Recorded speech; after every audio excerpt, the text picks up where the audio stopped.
broke the mold, they made me unshapely. My curves can't be contained and my words are swerving. Such is a circle, girl, in a very square world. I am the kind of woman who makes waves. I am the gal who can't help but misbehave. Mischievous lover, mischievous lover, unlike any other. I am your girl. Sorry. When we were shooting the video for Mischievous Lover, the way to get me to smile, the biggest smile, was the code word was Jew money. And I would tell Vince that if I pursued on the path that I was on, I was going to get the Jew money. And I remember shooting the scene in the bathroom, like this scene. The hair is down and she's talking direct. And I said to him, you know, one day I'm going to take this video down and I'm going to be grown past it. And he said, never, you're never going to take it down. This is going to be your calling card. I said, well, this is going to be like the underground cult classic of Miss Shira, but I think I'm going to be past this point in my life. So the making of the video was really an amazing experience because everybody on the set of the video, it was pretty much their dream to have that part, and it was their first time doing it. So my dream was to be a rock star, and I was. My dream was to be an executive producer who makes films or videos, media things, and I was. And it was the first project I had done. Vince, when I met him, told me he was a director, but he had never done anything either. And I met Vince at a party for Pierre, the 1-year anniversary of Pierre, and he saw me singing and he said, he was blown away by my performance, and he said, I want to shoot a video for you, any song you want. So I said, start out with The Mischievous Lover because it's the most cinematic of all the songs where you could really tell a story. So Vince took the music and he listened to it, and he came up with a storyboard that really put focus on the relationship between the mischievous lover and the mother, which it wasn't the most important thing to me in the song, but in the video, it's really, she's like my arch nemesis.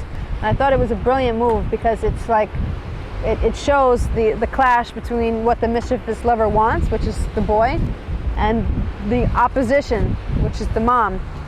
It was Big Mama. And the fact that a mischievous lover doesn't let anybody or anything get in her way. So I thought it was a great concept to have Miss Shira show up at the door with the pie, just trying to be nice. The pie was my idea. And trying to be nice, and since she wouldn't let her go in the front door, to go around the back. So it was really, Vince was going to be doing the video, I was going to be in the video, and we worked on it out with the whole storyboards, everything. He made all the storyboards. And it went for like a year. We were in pre-production in terms of planning it out, and nothing was happening. And then he met a girl on the plane somewhere named Liz, and she pushed it into happening.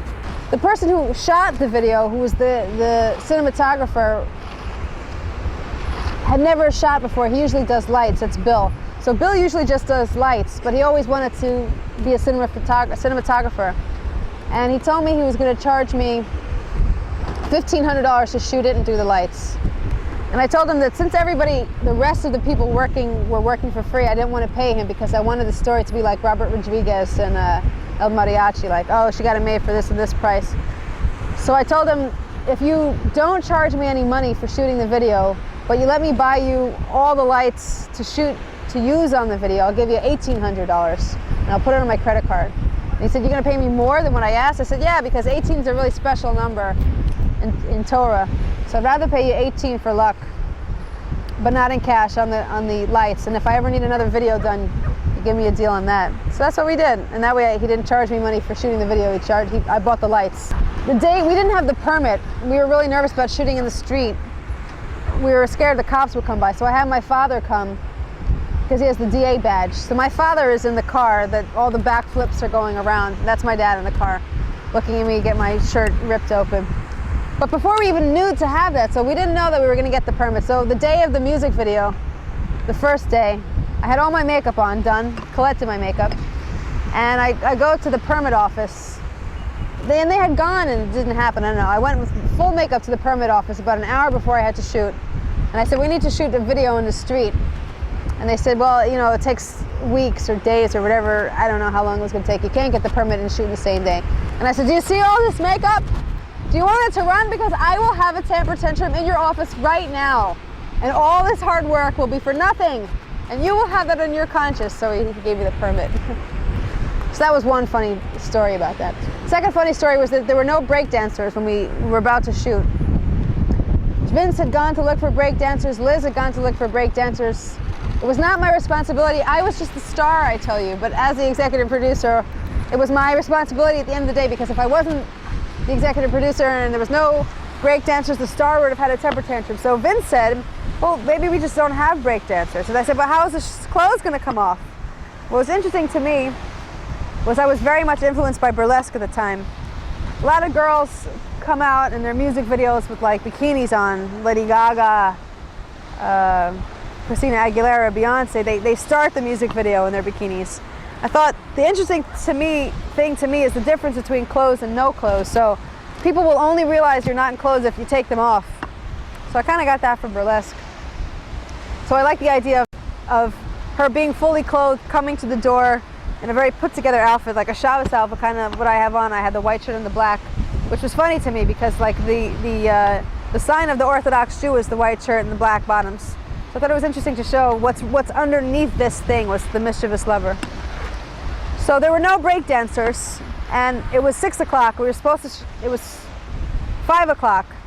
We were supposed to start filming the piece. We were supposed to start filming at 6, so I told Vince, listen, I'm gonna go find us some break dancers. You film Mama first, I'll be back by 7 with at least 2 break dancers. And Vince was like, are you crazy? You're gonna leave now? You have to be back on set to shoot. You can't just walk off. And I said, there's no break dancers. We have nothing to shoot if we don't have them. I'll be back. Give me an hour.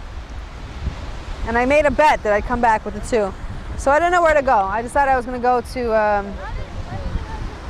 Union Square, 14th Street, because sometimes you can see kind of like break dancers or drummers or musicians hanging out. So I went in the train, and when I got to 47th Street, Rockefeller Center, there was a whole troupe of break dancers playing. And I was so excited, and I ran up to the little one that seemed to be organizing it. And I said to him, listen, I have to shoot my video right now. I have no money to pay you, but I promise you, you'll have a fun time. And you'll be doing a big, big favor, because I just prayed to God for this. And I couldn't believe it. They could have stayed and made money, and they came. 3 of them decided that they were going to come.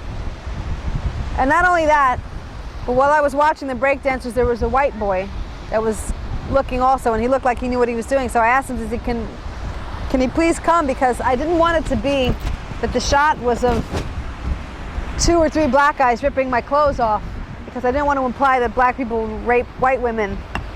So when I saw the white boy, I was really excited that there could be a white boy too.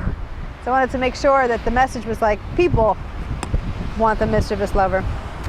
So, or rather want Miss Shira, who is also the mischievous lover. So the white boy came, and he was from some place in the South or something or other, and he was super psyched because it was like his big trip to New York, and he was like going to dance with the real break dancers. So I came back at 10 to 7 with 4 guys, not 2, but 4. And they couldn't believe it, Vince and all them. And I said, of course, you want something done right, you got to do it yourself. And we shot the video. And while I was scaling the fire escape, there were some little kids watching. And they thought I was a superhero, because most superheroes are wearing, like, you know, bathing suits more or less with boots. So the kids saw me climbing up the building, you know, and they thought I was a real superhero. And they said, wow, mischievous lover, what's your superpower? And I said, ask your brother. The first time I got in trouble for the mischievous lover video was in a school called Park East. I was a long-term sub there, and one of the security guards was like trying to flirt with me over there, and they knew I did music, so he said, well, how can I find you? I said, well, you're the one in the cop business. Why don't you go snoop around and see what you find? So the next day I came to school and he was going. So I knew he found it. So he started whistling Mischievous Lover, and I knew it would be a matter of time before I got in trouble. So I went for 2 days to LaGuardia to go substitute teach for Mr. Schiffman, check out the Epic Adventures pieces. And when I came back, the school said they no longer needed my services. And what had happened was, I guess the security guard told other people, or people started to find out, and they brought it to the attention of the principal, and they brought in the Mischievous Lover video, and they showed it to the principal. And he decided it wasn't such a great idea for there to be a teacher in school that had a sexy video. So they didn't tell me that, they just told me that they didn't need me anymore. Pretty much figured out what happened. So that was the first time I got in trouble for Mischievous Lover, and people didn't say it directly. The second time I got in trouble for the Mischievous Lover video was at Hospitality High School, where I was also long-term sub, but I was subbing there, well, I was teaching there for 6 months. I was their humanities teacher. And one day a girl got in trouble. I threw her out because she never came to class, and she came to class one day and she was trying to not respect my authority. So I sent her out. When she was out, she was like suspended. And while she had all her free time, she decided she was going to stalk me online. She found Mischievous Lover video. She started telling everybody to go find it. So all these kids started coming in singing Mischievous Lover. And then they took that to the guidance counselor, and the guidance counselor pulled me in. Well, first, okay, so they were all singing Mischievous Lover video. I remember one time we went to Medieval Times. I knew it was going to be a problem because I was hanging out with the kids and they all started singing Mischievous Lover like in chorus. And it was going to be a matter of time before I got in trouble for that. So the guidance counselor and the dean pulled me into the office. They told me that I should take down the Mischievous Lover video. And I said it really wasn't their business what I do in my personal time. I was offended by the fact that they would stalk me and try and edit me as an artist. And they told me, look, you're teaching now. And I said, yeah, but I'm teaching to support myself as an artist. They told me if I didn't take the Mischievous Lover down, I could look for a new job. And I told them that was highly illegal. And they said, well, fight it. So I told Vince to take it down for a second. And I told them I had no way of controlling where it had ever gone, but I would take it down from my site. And then they told me that they were taking all my curriculum away.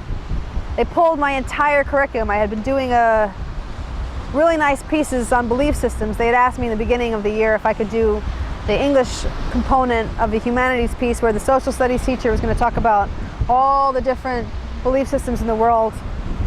And they wanted me to help with the writing. So the kids were doing all kinds of great projects with belief systems. They had to come up with their own flag and talk about what they believed in. And as soon as they saw the Mischievous Lover video, for some reason they questioned my capacity to think for myself. And they told me that I couldn't design my own lesson plans. And they spoon-fed me every single lesson plan. And I was really offended by that. And they told me I had to do a piece on feminism in America and the history of the feminist movement, which I thought was funny, considering that they were disrespecting my judgment as a teacher because they had deemed that I was sexy as a woman. So funny, they're going to have me now talk about the history of women's rights in America, which I felt my rights were being violated. I was really actually angry, and I didn't want to do it, but I felt that maybe God was teaching me a lesson. There was something I needed to learn. So it was fascinating to learn about the history of women in America and to see that they didn't get the right to vote till 1918 and all the struggles they went through. And I thought to myself, I totally related to what women in America were doing in terms of fighting for their rights. But I went through, I finished the end of the year, and then right before the Regents, I noticed that my name wasn't on the Regents sheet. And it was right after I had asked them about how they were going to be paying me. With the Board of Ed, if you work 30 consecutive days in a row, you get what's called a Z status, which means you're not paid as a sub, you're paid as an employee. And they were paying me $120 a day, and they should have been paying me $160. So I asked them to put me on Z status, and they said it was too late. It was the end of the year already. There was nothing they could do. And within the week, they took me off the schedule, which I was also offended by, because they didn't even bring me into the office to tell me that they no longer needed my services. I just wasn't on the list the following day. So I went to the assistant principal. And I said, I'm not on the list for teaching tomorrow. Does that mean I'm not teaching? And he said, I don't know, ask this person. And I went to this person, and he said, no, ask this person, ask this person. They gave me the runaround. Was I teaching tomorrow or not? Like, was I just now fired? And I didn't even have a chance to say goodbye to my students. I was so offended by all this. I said, I'm going to grieve it. It's not like I would have won a lawsuit for them disrespecting my intelligence as a teacher, as a woman, because they thought I was sexy, which I mean, I'm sure they would have brought Beyonce to be principal for a day if she was in the area. And now me as a woman, because they thought that I had a sexy music video, they were totally disrespecting my authority. So I thought, well, I'm not going to sue them for that and win. There's no proof that that's why they let me go. But I can get my grievance for the fact that they underpaid me, which is what I did, and I won. And even before I won, I thought to myself, what I'm going to do with this story is I'm going to release it to the press, and I'm going to be known as the mischievous teacher. And I thought, I'll take it to the press and I'll tell them the story about the hot teacher who got in trouble. And I actually talked to a bunch of different PR companies about it. And they were all really interested. I talked to the Times, a bunch of different major news journal magazines or newspapers that would run the story. They said they totally run the story.